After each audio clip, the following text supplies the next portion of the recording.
Mona Music Films Raj presents.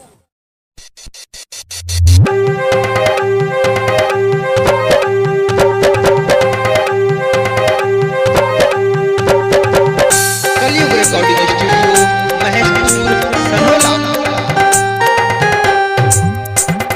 हर हर महादेव, हर हर महादेव की जय जय हो, जय जय हो। हर हर महादेव की जय जय हो, जय जय हो, जय जय हो। बोलो झीलम के दाम लगैले बा, जल भर के कंवर उठैले बा। झीलम के दाम लगैले बा, जल भर के कंवर उठैले बा। सभे कंवरिया बोले ले हर हर भोले, गांजा के माजा दिहल भोले बाबा। सावन में कांवर डोले ले, बोला बम के नारा बोले हर हर भोले। सावन में कांवर डोले ले।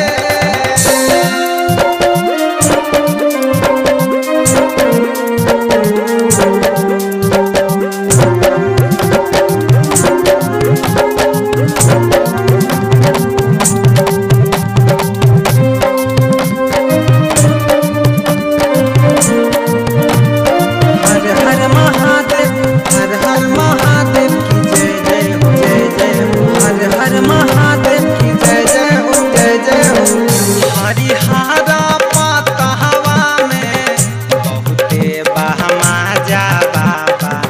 तोहरे प्रसाद समझ के बिहानी कैलाश के राजा, बिहानी कैलाश के राजा। झिमझिमा बहरस सावनमा बड़ी मन भावन लागेले। जलवा चढ़ावे देवा घर जानी बहुत सुहावन लागेले।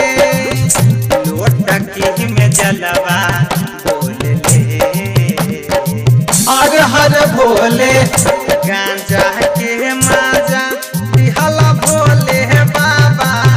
सावन में कांवर डोले ले, बोला बम के नारा बोले हर हर भोले। सावन में कांवर डोले ले।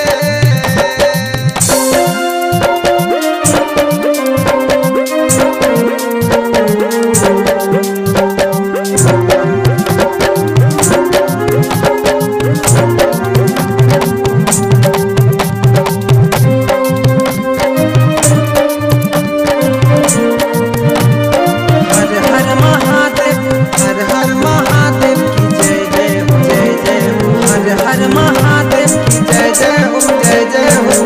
जल ढारे पहिला सोमारी दुआरिया बाबा। सजल दरबार निमन लागे मंदिरिया बाबा, लागे मंदिरिया बाबा। प्रिंस अनुज सब आइल बाड़े करे जल ढारी बाबा जी। संगही में आइल बाड़े लड़का तोहर संजय बिहारी बाबा जी। देवघर नगरिया बोले हरे हरे भोले, गांजा के माजा दिहल भोले बाबा। सावन में कांवर डोले ले, बोला बम के नारा बोले हर हर भोले।